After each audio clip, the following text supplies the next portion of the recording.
आरक्षणाचा जटिल प्रश्न सोडवण्यासाठी ओबीसी आरक्षणाचं उपवर्गीकरण करणं आवश्यक. माजी खासदार हरिभाऊ राठोड यांनी दिला मराठा आरक्षणाचा नवा फॉर्म्युला. ओबीसी आणि मराठा यांच्यात निर्माण करण्यात आलेला राजकीय वाद संपवण्यासाठी ओबीसी आरक्षणाची फेरवाटणी करून 38% आरक्षणामध्ये सोबत सुचवल्याप्रमाणे आरक्षणाचं उपवर्गीकरण अर्थात वाटप करावं, जेणेकरून मराठा आरक्षणाचा जटिल प्रश्न कायमचा सुटेल. त्याचप्रमाणे 12 बलुतेदार आणि अलुतेदार यांनाही सामाजिक न्याय देता येईल.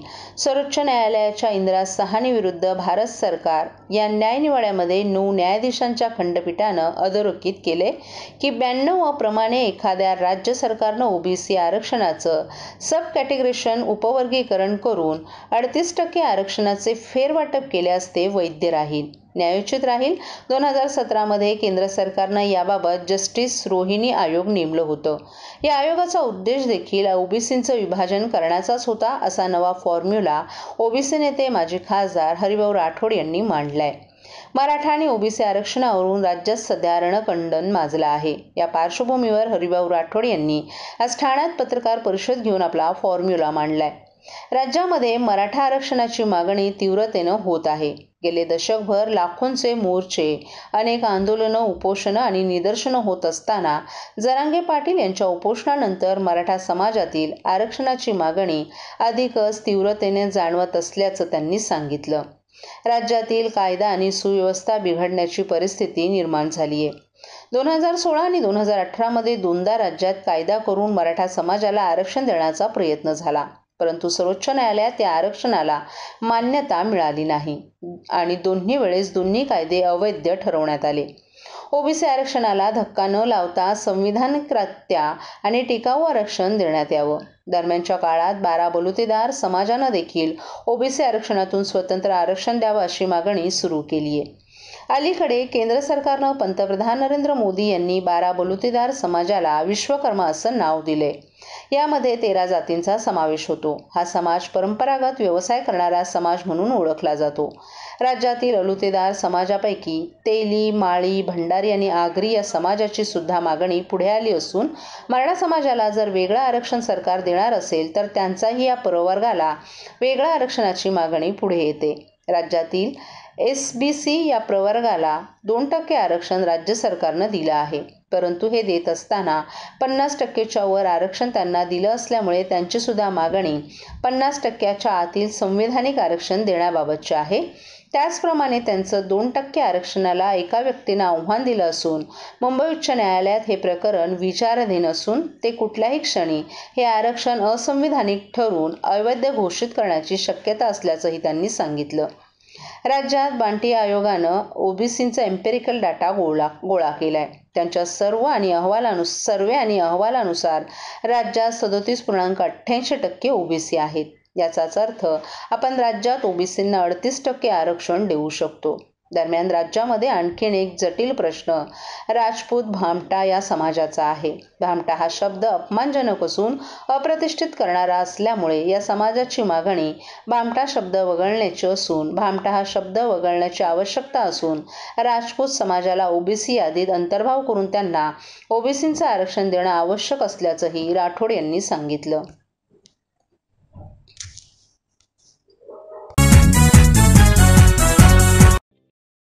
ठाणेकर मालमत्ता करदात्यांसाठी करातील व्याज माफी अभय योजना 31 डिसेंबर 2023 पर्यंत मालमत्ता करावरील 100% व्याज माफ. तसेच 1 जानेवारी ते 15 जानेवारी 2024 या कालावधीमध्ये मालमत्ता करावरील 75% व्याज माफ. त्याचप्रमाणे 16 जानेवारी ते 31 जानेवारी 2024 या कालावधीमध्ये मालमत्ता करावरील 50% व्याज माफ. तरी सदर व्याज माफीच्या अभय योजनेचा ठाणेकर करदात्यांनी लाभ घ्यावा. महानगरपालिकेच्या कोणत्याही संकलन केंद्रावर कर भरण्याची सोय आहे. ATM, डेबिट, क्रेडिट कार्डद्वारे कर भरण्याची सुविधा उपलब्ध करून देण्यात आली आहे. सोमवार ते शनिवार या दरम्यान सकाळी 10:30 ते सायंकाळी 5 वाजेपर्यंत संकलन केंद्राची वेळ असून करदात्यांच्या सोयीसाठी रविवारी संकलन केंद्र सकाळी 10:30 ते दुपारी 1:30 वाजेपर्यंत सुरू ठेवण्यात येत आहेत. यासोबतच ठाणे महानगरपालिकेच्या propertytax.thanecity.gov.in या संकेतस्थळावर ऑनलाईन पद्धतीने मालमत्ता कर भरण्याची सुविधा उपलब्ध करून देण्यात आली आहे. तसेच गुगल पे, फोन पे, पेटीएम आणि भीम ॲपद्वारे आपला कर सुलभतेने जमा करू शकता. ठाणे महापालिका क्षेत्रातील सर्व करदात्यांना विनंती आहे की आपण या व्याजमाफी अभय योजनेचा जरूर लाभ घ्या आणि आपला मालमत्ता कर लवकरात लवकर महापालिकेमध्ये जमा करून महापालिकेस सहकार्य करा. धन्यवाद.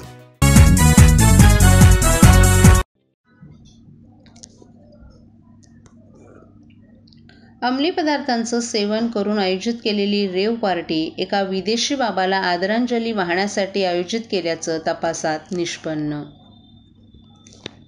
नववर्ष स्वागताच्या पूर्वसंध्येनिमित्त आयोजित करण्यात आलेली रेव पार्टी एका विदेशी बाबाला आदरांजली वाहण्यासाठी आयोजित केल्याचं तपासात समोर आलं आहे.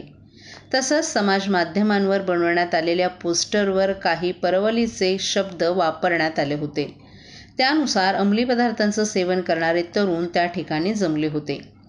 कासरडोली भागात ठाणे खाडीच्या किनारी निर्जन स्थळी रेव पार्टीचं आयोजन करण्यात आलं होतं.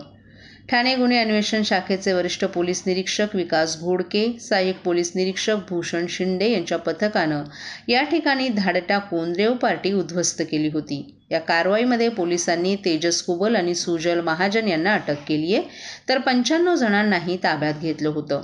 हे तरुण IT क्षेत्रातील कॉल सेंटरमध्ये काम करणारे आहेत. तेजस आणि सुजल या दोघांना अटक करण्यात आली असली तरी आयोजकांमध्ये आणखीन काही तरुणांचा समावेश आहे. या तरुणांनी इंस्टाग्राम या समाज माध्यमांवर पार्टीची माहिती दिली होती. पार्टीसाठी तयार करणाऱ्या पोस्टरवर परवलीच्या शब्दांचा, चित्रांचा वापर करण्यात आला होता. अंमली पदार्थांचे सेवन करणारे, ध्वनिक्षेपकावर संगीत वाजवणारे आणि अंमली पदार्थांच्या तस्करांच्या शब्दांची आणि चित्रांची माहिती असते. तसंच या पोस्टरवर एका बाबाचं नाव लिहिण्यात आलं होतं. हा बाबा विदेशातून गोव्यात वास्तव्यासाठी आला होता. त्याचं निधन झालं असल्यानं त्याला आदरांजली वाहण्यासाठी ही पार्टी आयोजित करण्यात आल्याचं तपासात समोर आले. इंस्टाग्रामवरील पोस्टरमध्ये वाघ, साप, जंगलाची छायाचित्र होती. जंगलाचं छायाचित्र पोस्टरवर असल्यास ही पार्टी जंगलात आयोजित केली असल्याचं त्या पार्टीमध्ये सहभागी होण्यास इच्छुक असलेल्या तरुणांना समजतं.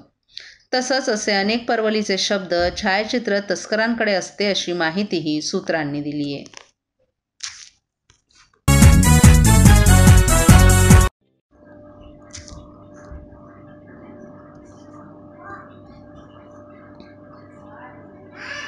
पेट्रोल डीलर्सच्या संपाचा ठाण्यात परिणाम, पेट्रोल पंपाबाहेर वाहनांच्या लांबच लांब रांगा.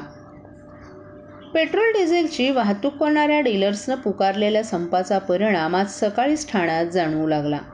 पेट्रोल नसल्यानं ठाणे शहरातील मध्यवर्ती ठिकाण असलेल्या 3 पेट्रोल पंप परिसरातील दोन्ही पेट्रोल पंप आज सकाळपासून काही तासांच्या अंतरावर बंद झाल्याचं पाहण्यास मिळालं.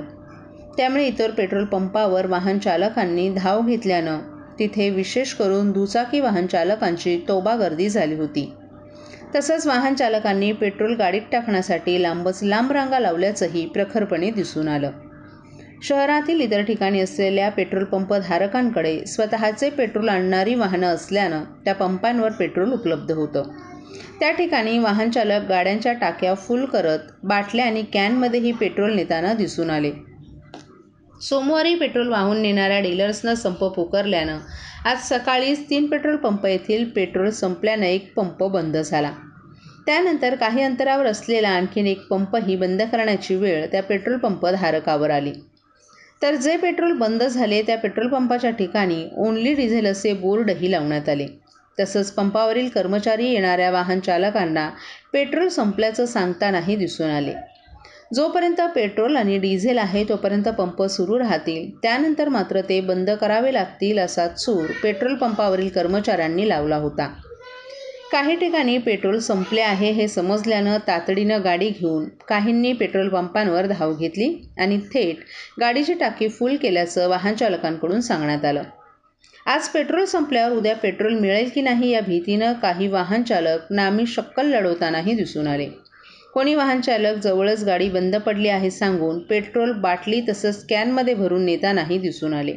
तसंच पेट्रोल पंपावर अशा प्रकारे पेट्रोल मिळत असल्यानं चालकांनी गर्दी केल्याचंही पाहायला मिळालं.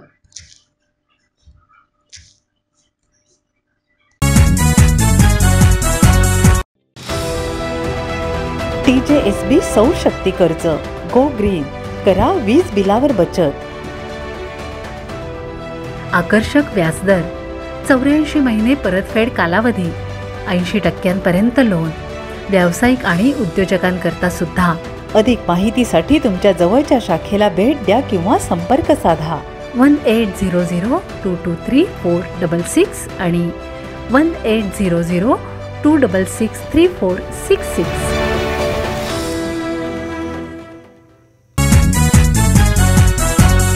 पंतप्रधान नरेंद्र मोदी यांच्या स्वच्छ भारत मिशन अंतर्गत पहिल्यांदाच ठाणे जिल्ह्यातील 431 गावांमध्ये बुधवारी स्वच्छतेचा पायलट प्रकल्प राबवला जाणार आहे. जिल्ह्यातील या गावांमध्ये एकाच वेळी लोकसहभागातून हा स्वच्छतेचा जागर केला जाणार आहे. डॉक्टर नानश्री नानासाहेब धर्माधिकारी प्रतिष्ठान, केंद्र सरकारचा पंचायती राज विभाग आणि ठाणे जिल्हा परिषदेच्या वतीनं हा उपक्रम गावागावात राबवण्यात येईल अशी माहिती केंद्रीय पंचायती राज राज्यमंत्री कपिल पाटील यांनी एका पत्रकार परिषदेत दिली आहे. पंतप्रधान नरेंद्र मोदी यांनी 2047 मध्ये भारताला विकसित राष्ट्र करण्याचं ध्येय ठेवले. भारताचा मोठा भाग हा ग्रामीण आहे. ग्रामीण भारताचा विकास झाल्याशिवाय भारताची विकसित राष्ट्र म्हणून ओळख निर्माण होणार नाही. त्याचबरोबर केंद्र सरकारच्या पंचायती राज विभागानं निश्चित केलेल्या 9 शाश्वत विकास ध्येयातील स्वच्छ व हरित गाव आणि आरोग्यदायी गाव या 2 संकल्पनांनुसार ठाणे जिल्ह्यातील 431 ग्रामपंचायतींच्या गावखेड्यांमधील रस्ते, गल्ल्या, मैदानं आदी लोकसहभागातून स्वच्छ केले जातील असंही पाटील यांनी यावेळी सांगितलं.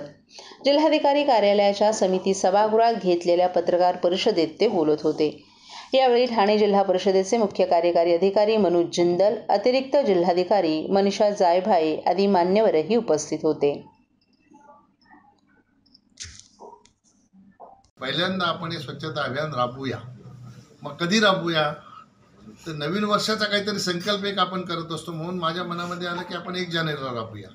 पण समोर असं आलं की नवीन वर्ष साजरा करण्यासाठी बरेच लोक बाहेर जातात, 1 तारखेला परत येत नाही. मग आम्ही 3 तारखेला नेलं. 3 तारखेला नवीन वर्षाचा संकल्प म्हणून ठाणे ग्रामीण जिल्हा हा स्वच्छ करण्याचं अभियान जिल्हा परिषद ठाणे, जिल्हाधिकारी यांच्या मार्गदर्शनाखाली आणि नानासाहेब धर्माधिकारी प्रतिष्ठान आणि पंचायती राज मंत्रालय भारत सरकार यांच्या संयुक्त विद्यमाने सगळ्या ग्रामपंचायतीचे सरपंच, उपसरपंच, ग्रामस्थ, सर्व पक्षाचे लोक, सर्व प्रतिष्ठित नागरिक, जे राजकारणात नाही असेही समाजकारणात असलेले लोक, ह्यांना सगळ्यांना आम्ही आवाहन केलं आणि सगळ्यांनी या अभियानामध्ये सहभागी होऊन हे स्वच्छता अभियान आपल्यासाठी कसं उपयुक्त आहे ह्याची जाणीव प्रत्येकाला व्हावी. आणि मोदीजींनी आता जो संकल्प केला की आपल्या देशाच्या स्वातंत्र्याला 100 वर्षे पूर्ण होतील तेव्हा आपण 2047 असू. 2047 आपला भारत देश हा विकसित भारत म्हणून आपल्याला बघायला मिळेल अशा प्रकारचा जो मोदीजींचा संकल्प आहे त्याच्याप्रमाणे त्यांनी आतापासून कामाला सुरुवात केलेली आहे.